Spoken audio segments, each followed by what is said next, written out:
Hi, Genies. It's Fisher. Before we get started, just a quick thank you for getting Extreme Genes to where it is today. We're on radio stations all over America, and our podcast is growing exponentially.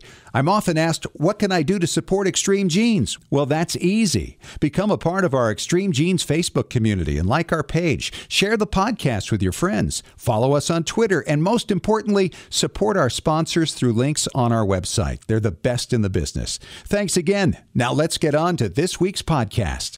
Are you digging up the dirt on your dead? Want to find out how? Hear the latest on new family history sources and websites with interesting and fun guests and experts. Find out what other people have been learning about their ancestors. From kings to thieves, inventors to farmers, nothing that's been discovered should surprise us anymore, but it always does. Find out what we mean. Great family history stories and information are on the way now with Extreme Genes, Family History Radio, and extremegenes.com. Yeah, I don't think Mother knew about this.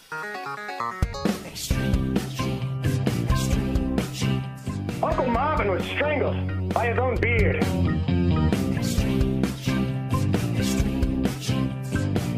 Yeah, never saw it coming.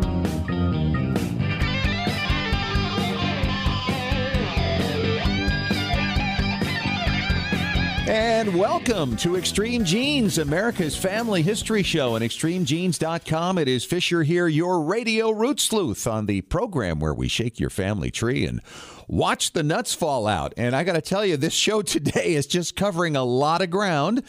Coming up in about 8 or 9 minutes, we're going to be talking to photo expert Ron Fox. He is back talking about a new source that's going to help you ID photographs and perhaps date them as well. And later on in the show, we're going to talk to a lady who was a rookie researcher, had never, ever tried to research her ancestors before, and she decided to take on a challenge that had baffled experts for 20 years, and she broke it. How did she do it? What was the story? You're going to hear that from Carol Burr later in the show. And just a reminder, by the way, all of our shows are now transcribed. So when you hear something and you want to follow up on that, all you have to do is search it with Extreme Genes in brackets, and you're going to be able to find it much more easily than ever before. And right now, let's head out to London and my good friend, David Allen Lambert from the New England Historic Genealogical Society and AmericanAncestors.org. He is their chief genealogist. David, what are you doing in London? Well, right now I'm trying to get the best Wi-Fi signal possible to talk to you so we can talk all about genealogy and the exciting Who Do You Think You Are live conference in Birmingham, England. And you're going to be there for the next 2 or 3 weeks, right? I'm actually here for all of Who Do You Think You Are. I will be doing a tour with NEHGS we do in London, going to the Society of Genealogists, the Public Record Office, the London Municipal Archives. And then I decided to take my comp days and spend an extra week in London touring the museums, going to the Tower of London where some of my ancestors met their own demise. Just having a great old genealogical time, going up to some ancestral places up in Cheshire. So I'm really looking forward to it. It's genealogist holiday. Oh, it sounds like it. What a great time. And by the way, speaking of NEHGS, what an amazing announcement that's out right now, and it affects a lot of people right now. If they haven't gotten on it, you need to. Tell them what it is. This is an amazing deal. NEHGS, of course, offers our free guest user database, but you register as a guest user now, we're entitling you for 1 billion records. With a B. With a B. 1 billion records are basically everything that we have to offer. and the thing about it is that you only have until April 13th, so take a peek at it. It's kind of like test driving. Right. And by the way, the link is on our Extreme Genes website and on our Facebook page. And, of course, I'm sure you've got that up on Twitter as well and at the NEHGS and AmericanAncestors.org. It's amazing. There's just so many stories I'll be having for the next couple of weeks and potential new guests for you to interview on an international level. We're exposing Extreme Genes on a level that has never been done before, and it's really exciting. And I'm learning all these wonderful stories. Now, I've seen some people in their tartans. The Scottish are rich in the tartans and their history. But now I've heard the story that a gentleman by the name of Rabbi Mendel Jacobs, who's a rabbi up in Scotland, is authorized and has now got through the Scottish Tartan Authority an actual tartan for those that are Jewish. Really? Yes, and the interesting thing about it it because it has to meet kosher rules. So it's non-wool linen mix that abides to Jewish law prohibiting the mixture of wool and linen in garments. And it has navy and burgundy. It's quite colorful. Other exciting news, a tell-all book from a Russian princess who was potential bride for Prince Charles at one point before Diana. This lady who lives in England, her name is Olga Romanov. She lives in an opulent 30-room manor house in Kent called Provendor. Her father was the eldest nephew of Tsar Nicholas II of the Romanov Empire. Wow. There's a little history there, huh? Exactly. You know, I have some history on my phone. We always talk about photographs, and I went through the last time I was in England is in 1986, and I was going into my senior year in high school, and I'm in London for a lot of this trip, and I found a few photographs, took a picture with them with my iPhone. I have them on my phone, and I'm going to do a before and after picture. Yes. And maybe I'll share some of them with some of the visitors. I don't know. Sometimes the after pictures aren't as good as the befores, but it's a fun picture. I actually have curly black hair at that point in time. Well, side-by-side pictures are fun to do, not only in other countries and places you've been, but your old home, like I did recently with my house that I grew up in. It went on the market recently, and we were able to take some of the MLS listing pictures and put them side-by-side with photos from 40 years ago. It's just amazing. Well, that's my tech tip. So take an old photograph on your phone, and when the next time you're on a vacation or even going down the street, do a before and after picture. Put them side by side on your social media.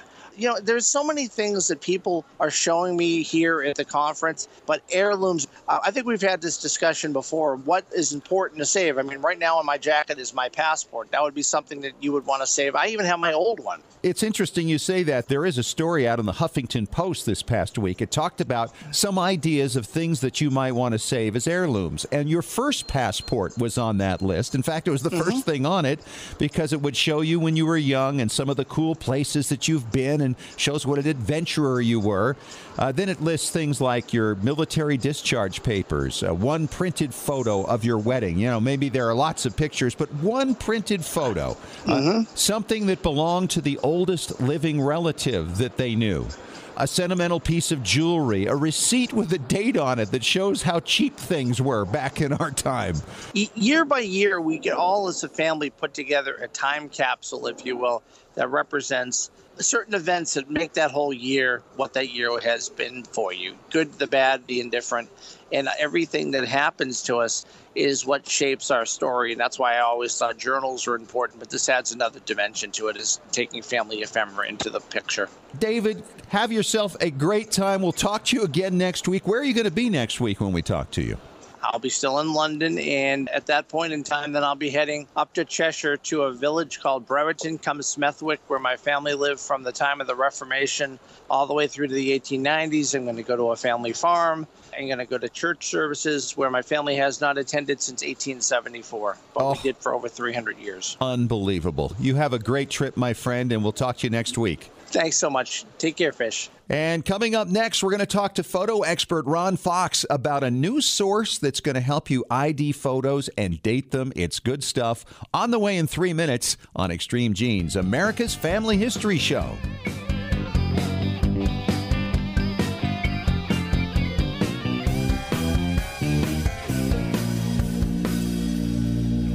You know, everybody needs a place of their own to plant their family tree, preferably one that no one else can mess with and only you can control. That perfect place is Roots Magic. Roots Magic has been a family history standard for years, and now Roots Magic 7 is on the market. It's an award-winning genealogical software program which makes researching, organizing, and sharing your family history easy. You can start from scratch or import data from other software or even Family Search. Roots Magic also automatically finds records relating to your ancestors from MyHeritage, Family Search, and soon Ancestry and Find My Past. You can use it to create beautiful charts, reports, and books. And have you ever thought about making your own family history website? Roots Magic can make that happen too. And of course, there are free videos, guides, and technical support to help you along. Isn't it about time you planted your family tree? Whether you're a beginning genie or experienced professional, Roots Magic is the perfect tool for you. When someone asks, what is Forever.com, I tell them it's a new kind of digital storage, like for your photos and documents and all the family memories. And they always shoot back with, well, that's not a very new thing. There's Facebook, Shutterfly, Flickr. Then I say, oh, but on Forever, you own all your content. There's no third-party ads, and it's guaranteed for your lifetime, plus 100 years. Do the others do that? Okay, so like I said, Forever.com, a new kind of digital storage. You are the chief memory officer of your family. You get that frantic phone call about the reunion in 2 days and they need the slideshow, and you're ready because you use Forever.com. Photos, news clippings, heck, you automatically upload the photos on your cell phone every day. You have everything digitally stored and organized where you can share it privately with your friends and family. No ads, and it's permanent, guaranteed for generations. Yes, you are the chief memory officer, and you have Forever.com. Well, Genies, my personal family history researcher who sends me new information day and night has sent me some incredible new records and newspaper stories lately.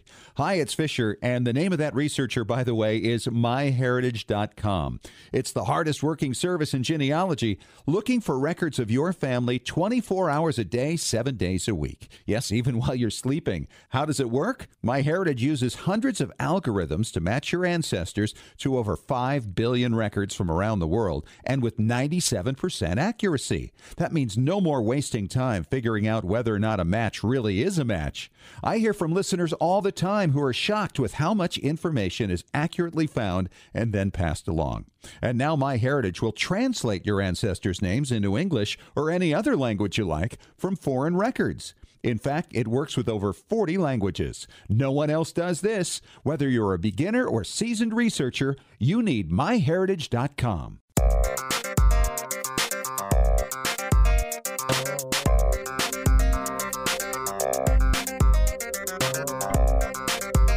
And welcome back to America's Family History Show, Extreme Genes and ExtremeGenes.com. I am Fisher, your radio root sleuth, with my good friend Ron Fox, the photo expert. We've had him on many times before. Ron, good to see you again.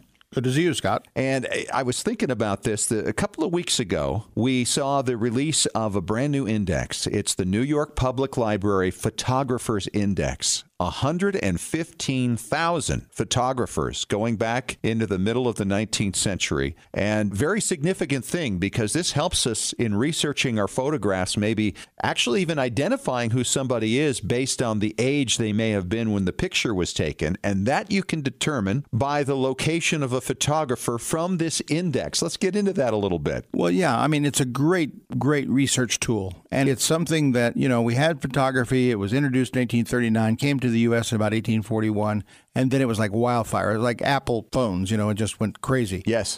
And so we had a lot of people develop it, and our friend Samuel Morse is the one that really caused it to happen in the U.S. He's noted for the telegraph, but actually he's the father of photography. But the thing is that is most important about this index is if you find daguerreotypes, ambrotypes, and even albulums or paper print photographs, at the bottom of most of your albulum prints put on cardboard or just photographs all the way up into the 50s, photographers always put their stamp on it because it was free advertising. And so you would have the opportunity to take a look at this index and see that this photographer between a certain point in time, a certain year, and another year was at that particular address. Right. The address is usually on the photo, obviously, yes, with their name. Yes. And by so, you would know that, say, that the photographer Bogardus, for example, was in New York on Broadway between 1851 and 1856, and then he moved over to Park Avenue. So you would know then a finite time in which he was using those particular photographic supplies to provide you with your photograph. Yeah, and that can help you then identify the possible age of the subject or give you another clue in the event you have an idea of who it might be to know that it's in the right year range for the age that person should have been. That's correct. And there's another book you can find in certain libraries, the collection of Western photographers for the Western U.S.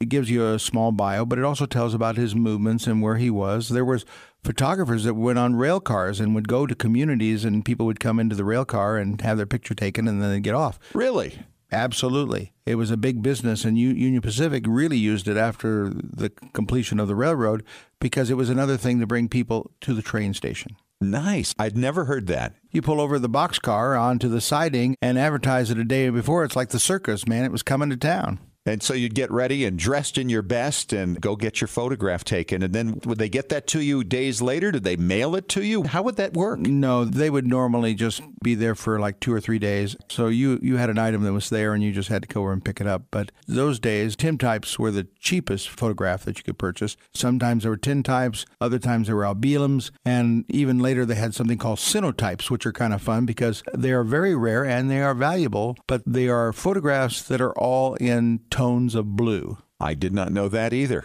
You're always a fountain of knowledge, Ron, which is why we appreciate having you on. All right, let's talk about some recent discoveries in the photographic world. You're kind of the king of finding the needle in the haystack.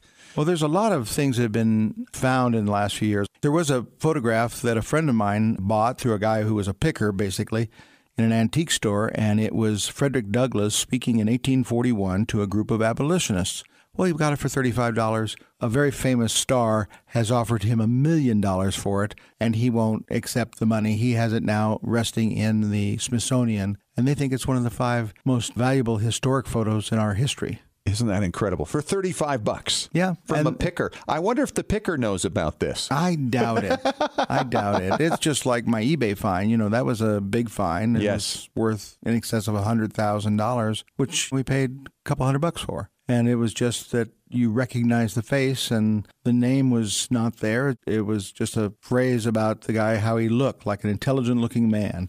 But there are other photographs. A couple of years ago, there was a small CDV, which is basically like a baseball card size. And CDV is short for carte de visite. Correct. French term. And, of course, our friend Louis Daguerre, who was a main player in the process of coming up with photographs, but actually marketed it better and therefore had his name attached to it. But there was one found in Washington, D.C., where they had a group of people standing outside the White House, and they blew it up and recognized by measurements with geometry, it was President Lincoln standing out in front of the White House. Really? Yeah. And when was this found? Oh, about 2 years ago. And what's the value of that one? Oh, that would rise that picture probably to $10,000, $15,000. Unbelievable. And it's the only one of its kind. Oh, yeah. A lot of people will not recognize, like, when they have a tintype of, like, President Lincoln. Not a phototype, which was a different process, but a tintype of President Lincoln, which was probably, again, a baseball card size, but it can go up to an 8x10, which would be a full plate, they call it. But they used to put a wood, like a bee's eye or a honeycomb, so each one of those little openings would go through the lens and take a picture. And therefore, you would have like 20 tintypes of one sitting.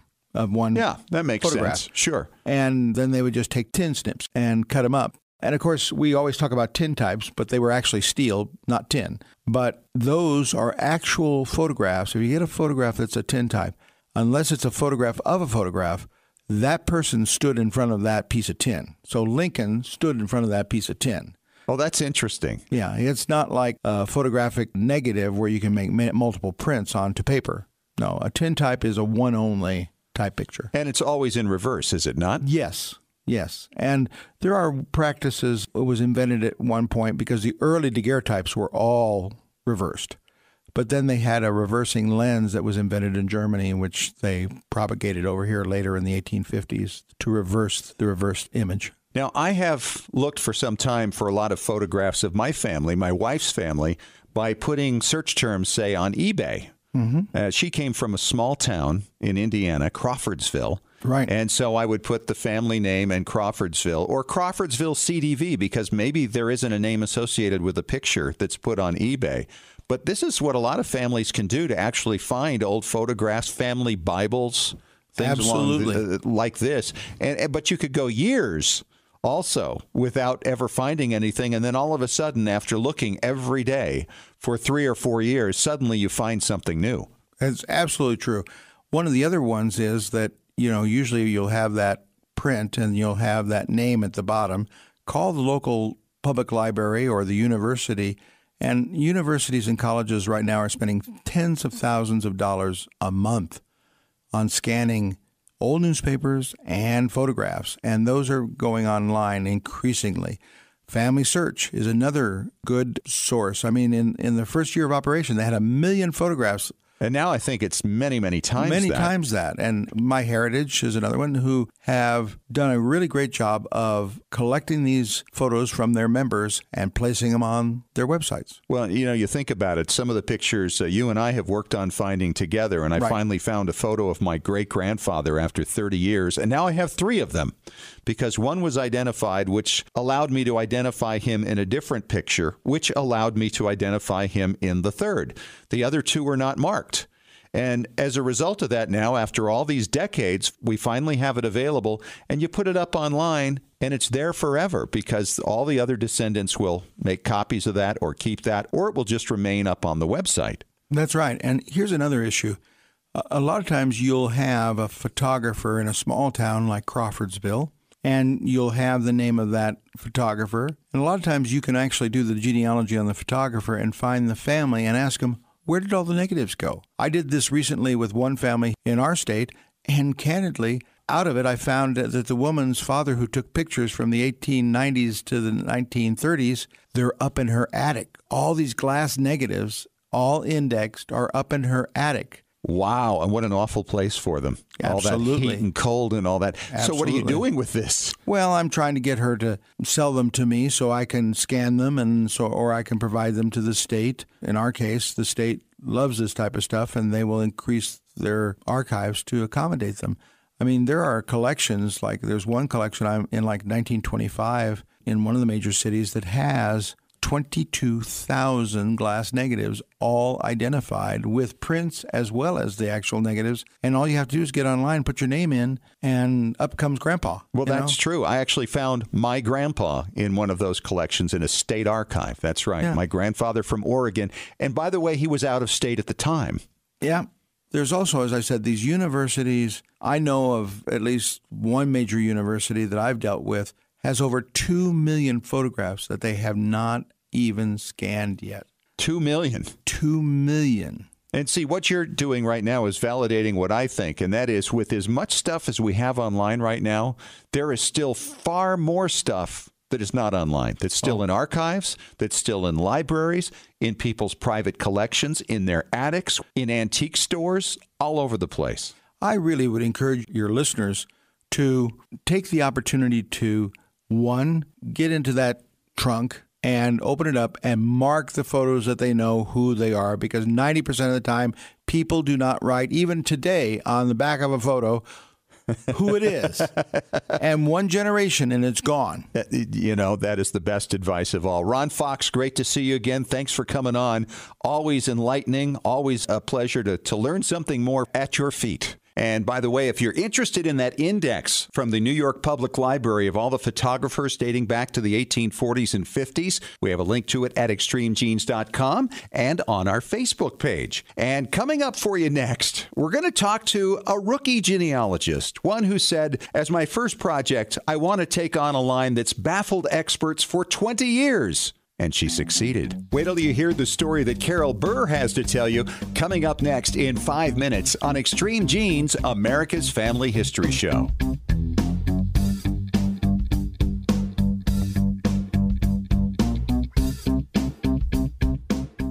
Scientific studies have proven that youth who know even a little bit about their family history perform better academically and have a greater sense of personal confidence and stability. Genealogy is its own incredible superpower that arms our children with super strength. But how do you get your child or grandchild interested in studying their family history? That kind of stuff is just for grandmas, right? Not anymore. ZapTheGrandmaGap.com leaps the generation gap in a single bound. Author Janet Havorka provides you with useful and timely advice on helping the young people in your life become engaged in their own family history. Janet has an entire collection of books to inspire the young and the young at heart in fun, interactive ways. She also offers creative tips and advice on her blog and in her free weekly newsletter. Stop by ZapTheGrandmaGap.com today to sign up for Janet's free email newsletter with 52 weeks of easy tips, free downloads, and order your set of resource books and workbooks.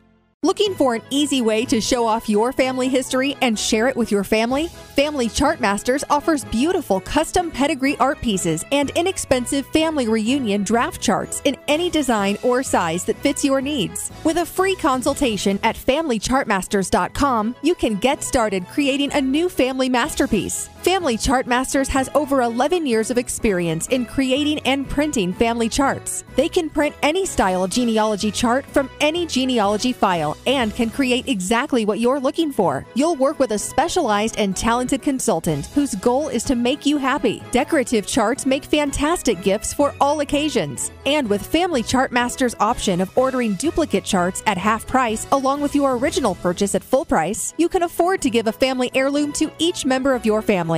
Contact Family Chart Masters today at FamilyChartMasters.com for your free consultation. Family Chart Masters will give the greatest care to your family history.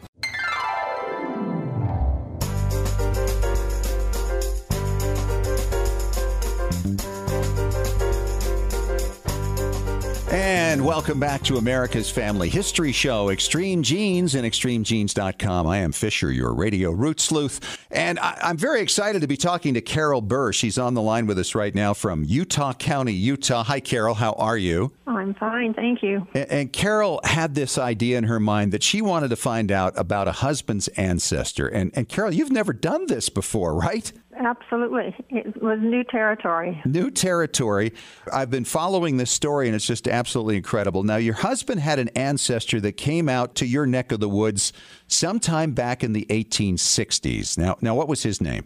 Charles Berry. Charles Berry. And where did he go? He went to Moab, Utah, and that's where my husband was born and raised. And so he had a lot of family members, I would assume, from that area. You know, large farming families, they spread out. So you probably had a lot of cousins who had worked on this line for some time. Yes, and they were really eager to know more about him. So here's the name Charles Berry, and then he just kind of disappears into time.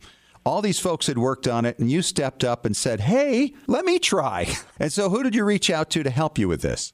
I have a wonderful cousin that is in Oregon, and she does genealogy all the time and knows how the resources and how to do it, and she is the one that helped, and she basically was the one that led us to the right place.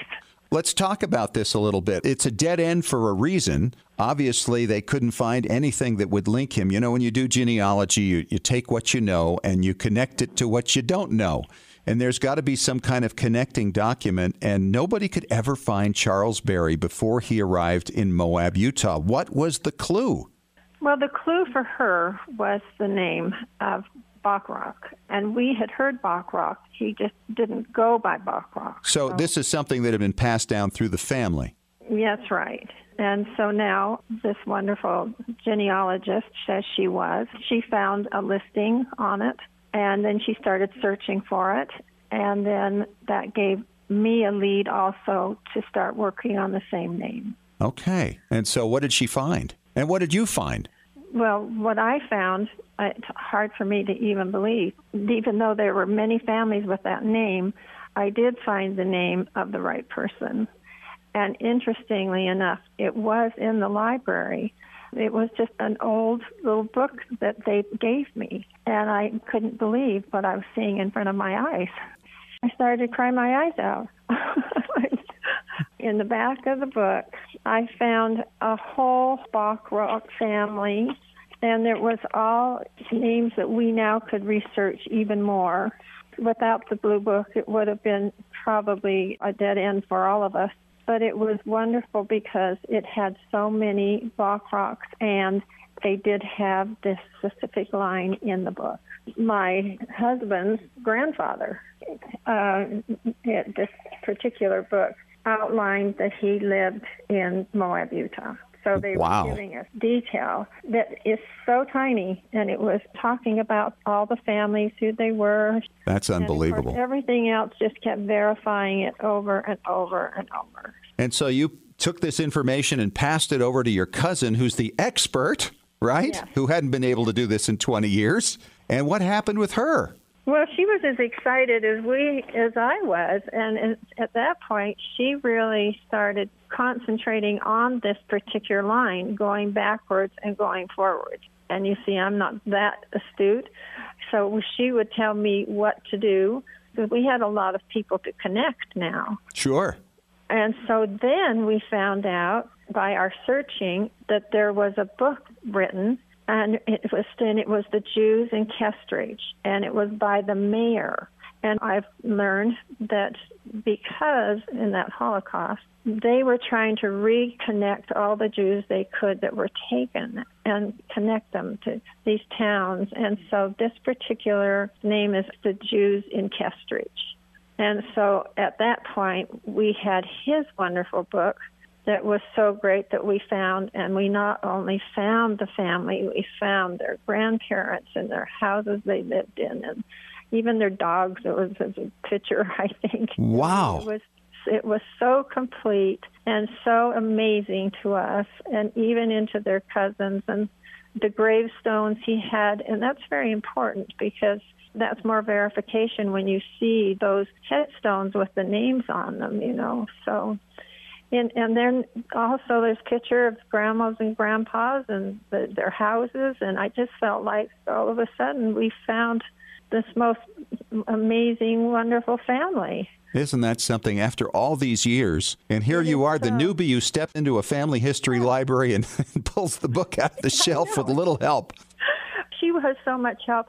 She would say to me, because okay, now you go, she would just absolutely say, now you go to do that, and you ask somebody to help you do this.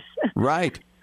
And it was so exciting to me, and it was so exciting to the whole family who had been searching. And believe me, they were searching.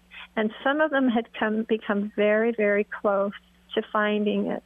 And it wouldn't have to have been maybe in this particular method, but I'm certainly glad it was my experience, because now I feel very strongly about what the feelings are when you connect your family. It's incredible, isn't it? It is absolutely. Now there was a tie-in that one of your cousin found in Baltimore too, right? There was a museum that had posted a new book out. That connected the name. It wasn't necessarily connecting him, but we knew then that this was a Jewish name, and then we also knew that there was a name which was such an unusual name. And so that's why she was hoping that she had really found that one family. But it didn't matter because we ended up finding another family with the right name. Right. So it all tied together. So she basically discovered that this was a German Jewish name, and as a result of that, gave you a little bit more to work on. And then you found the little blue book in Salt Lake City, and suddenly you're connected back to Germany, where the mayor's written a book about the Jewish families that had once been in this little town. Unbelievable. How many ancestors would you say you have found now of Charles's from that far back? Oh, at least 400. Unbelievable. And then probably more. We wanted to do it right, and we got it all of the connections, all going forward and back as far as we could do that. We even called a family reunion, which I'd never even been in a family reunion with genealogy before. And we made it very clear that it would be better for them to go by Bachrock, or you'll send someone down this goose chase again. Well, that's the thing. Once you find stuff like this, it lasts forever online, right? That's right. And so there you go. Now, thank goodness it wasn't before. But what a strange journey, Carol, but congratulations on your find. I'm sure that almost makes your life at this point. And also all the people that had gone on before me searching, and the time was right for some reason, and it was time. That's all there is, because there was no excuse. I have 9 children. It's no excuse. Well, congratulations, Carol, and enjoy the find. And I guess you're going to get to know a lot of cousins now who are probably very happy with you. Oh, they were so grateful. And I keep saying, get the name Barry off of everything you have. Exactly. Like even your checks, for heaven's sake. Oh, you wanted them to change their names back, huh? Oh, without a doubt. Other people would be searching, and the next 3 generations going to be searching Barry again. Well, thank you for your time, and congratulations. Well, thank you, and that's a pleasure. What a rookie genealogy story that is. Nice job, Carol. And coming up next, we're going to talk to Tom Perry from tmcplace.com, our preservation authority, about what you do when you have old audio, whether it's a reel-to-reel or a cassette tape, that's really difficult to understand. How can you enhance it, and how can you make it even more usable? Tom's got some great ideas on this and much more coming up for you in 3 minutes on Extreme Genes, America's Family History Show, and extremegenes.com.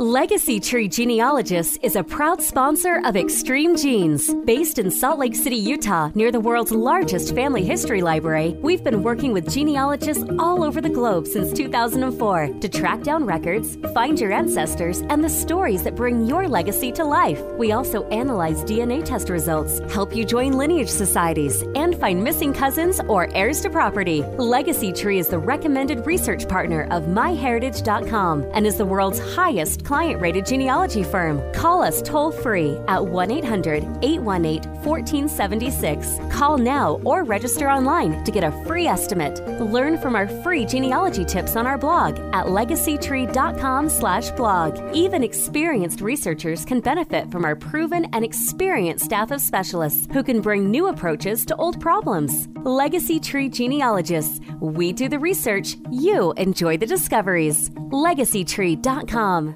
Extreme Genes is sponsored in part by 23andme.com, a personalized genetic service that helps you understand what your 23 pairs of chromosomes, your DNA, say about you. 23andme.com gives you a snapshot view of your DNA with more than 60 detailed reports on your health, traits, and ancestry, plus tools to explore and compare your DNA with family and friends. 23andme.com is the first and only genetic service available directly to you that includes reports that meet FDA standards. Here's how it works. Order your DNA kit from 23andme.com. Provide your saliva sample from home and mail it back to a CLIA-certified lab. Then you'll be notified when your reports are ready online. You'll also receive ongoing reports as new genetic discoveries are made and as 23andme.com is able to clear new reports through the FDA. See why more than 1 million people are experiencing their genetics with 23andme.com. Order your DNA kit today at 23andme.com. Did you know that Family Search Family Tree is available through a powerful new mobile app experience? That's right. Now you can view, edit, and even add information to ancestors in your family tree whenever and wherever you are. You no longer need to wait to get home or make a date with your computer to view or update your family tree. You can add details to your tree when visiting with family or when capturing details from a trip to the cemetery. You can share new family history discoveries from classroom settings. You can even make the most of your time when waiting for doctor appointments or car repairs. Get started today by downloading the free Family Search Family Tree app to your Apple or Android device. Visit familysearch.org/tree app to get the Family Tree app for free. Exploring and expanding your family tree has never been more convenient. Visit familysearch.org/tree app to download the Family Search Family Tree mobile app today.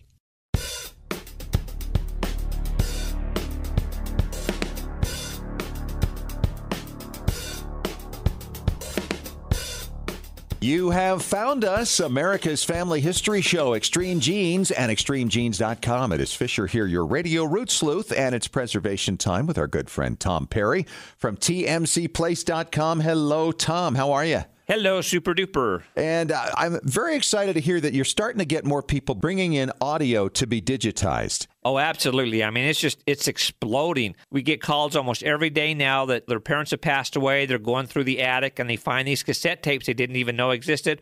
Or they remember when they were little, listened to their old reel-to-reel tapes, but they don't know where they are until grandma and grandpa or mom and dad pass away, and they find them. Right. But some of these have got to be in pretty bad shape at this point. Yeah, unfortunately, like I mentioned, the ones in the attic where it gets hot and cold, it can cause a lot of the tapes to start flaking, especially the reel-to-reel. And don't worry about it. If you see they're starting to flake, don't throw them out. There's a way that you can actually bake the tape. And what it does is it softens the mylar just enough that the magnetic particles reattach itself, and then you can play it fine. But you need to be careful. Oh, yeah. But you need to be careful because if you play the tape before that and all the magnetic particles are falling on the floor, there's no way you can put them back together. It's worse than having something that's been shredded, trying to paste the pieces back together. Boy, and that's going to be hard if you find an old tape. You want to play it, right? Yep. But you got to resist that urge and make sure you get it to somebody who knows what they're doing with this. Exactly. Usually it's sat there for 30, 40, 50, sometimes even 100 years of recordings. And it's best just to be patient, get them to us or somebody else that's a professional in the field, and then we can make your reel-to-reels and your audio cassettes come back to life. In fact, we just had a call the other day from somebody that says, oh, I've got this old cassette tape of great-grandpa. It's the only recording we have of his voice, and it's very, very hard to understand what he's saying. Is there anything you can do? Well, fortunately, there's several different things you can do.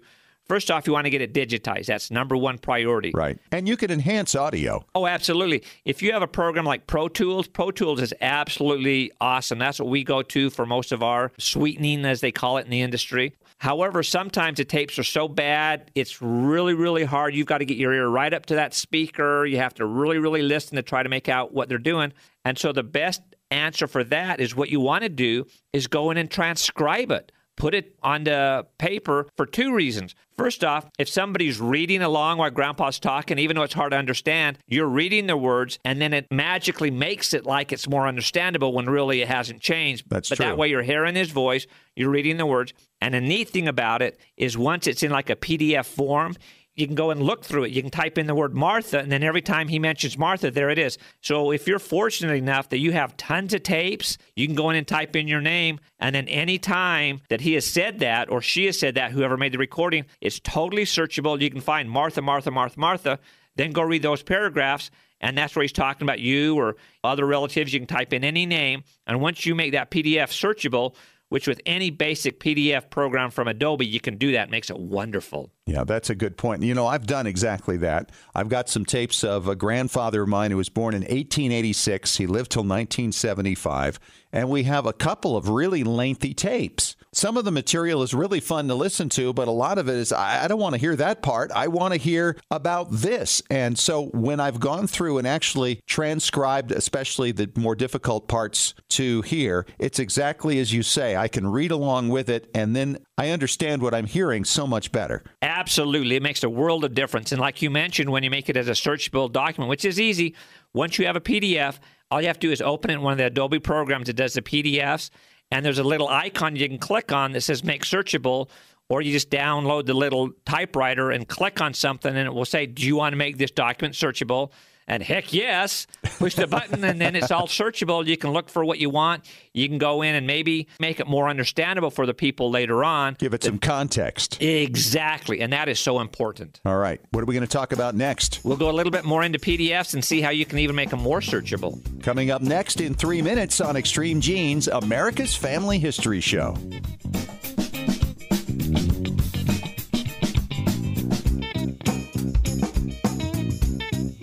Looking for an easy way to show off your family history and share it with your family? Family Chart Masters offers beautiful custom pedigree art pieces and inexpensive family reunion draft charts in any design or size that fits your needs. With a free consultation at FamilyChartMasters.com, you can get started creating a new family masterpiece. Family Chart Masters has over 11 years of experience in creating and printing family charts. They can print any style of genealogy chart from any genealogy file and can create exactly what you're looking for. You'll work with a specialized and talented consultant whose goal is to make you happy. Decorative charts make fantastic gifts for all occasions. And with Family Chart Masters' option of ordering duplicate charts at half price along with your original purchase at full price, you can afford to give a family heirloom to each member of your family.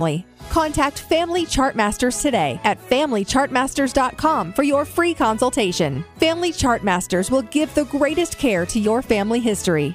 When was the last time you heard your grandmother's voice or saw your family enjoying life back in the 1950s or 60s? If the reason is you haven't known what to do with your old recordings, videos, and films, here's your answer. The Multimedia Center in Salt Lake City. We brought in a video project to the Multimedia Center, and overnight they duplicated it to DVD so we could meet our deadline. The Multimedia Center, 2870 East, 3300 South, Salt Lake City. Open Monday through Friday, 10 to 6. Call 801-483-1717 or go to transferduplication.com. myheritagecom. Scientific studies have proven that youth who know even a little bit about their family history perform better academically and have a greater sense of personal confidence and stability. Genealogy is its own incredible superpower that arms our children with super strength. But how do you get your child or grandchild interested in studying their family history? That kind of stuff is just for grandmas, right? Not anymore. ZapTheGrandmaGap.com leaps the generation gap in a single bound. Author Janet Hovorka provides you with useful and timely advice on helping the young people in your life become engaged in their own family history. Janet has an entire collection of books to inspire the young and the young at heart in fun, interactive ways. She also offers creative tips and advice on her blog and in her free weekly newsletter.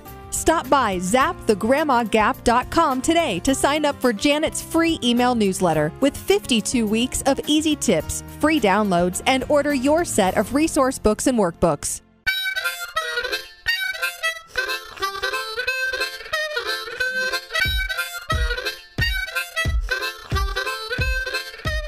We are back for our final segment of Extreme Genes, America's Family History Show, talking with Tom Perry from TMCplace.com, our preservation authority. And we've been talking about preserving audio, Tom, and giving it a little more context by not only digitizing it and enhancing it, but making it more understandable by transcribing it, actually like we're doing now with Extreme Genes. Oh, exactly. It makes it so neat. We have people that call and say, or write us a letter and say, hey, you were talking about such and such. What exactly did you mean?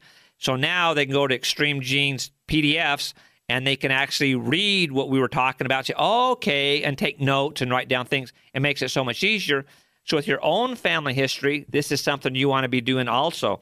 So when you finally get grandpa or your parents' tapes transcribed and transferred and all these fun things, on the CDs that you're going to make or the MP3s, however you want to do it, what you want to do is go and add some of your own context because you know what was going on. You can explain, hey, grandpa was talking about this. We used to go there every summer, da-da-da-da-da-da.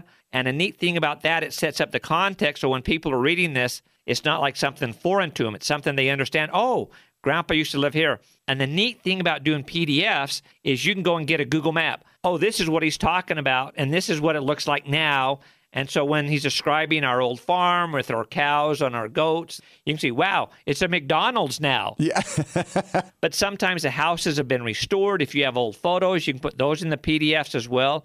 And like we mentioned in the earlier segment, you can make these so searchable. And it makes it so much nicer when they're personal. It's not just somebody rambling on. They're sitting there, oh, this is grandpa talking about where mom was born. Like I have this story about my grandfather. In the old days, they didn't have incubators in the early 1900s. So they brought him home in a shoebox. They opened the oven door, turned on the oven, and set him on the door of the oven for warmth when he was a baby. You'd go to prison these days for 30 years for something like that. Exactly. Wow. But they didn't have incubators. He was premature. He was so small, he fit in a shoebox.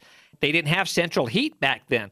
So they turned on the oven, and I'm sure it was low, and set him on the door just to kind of keep the heat.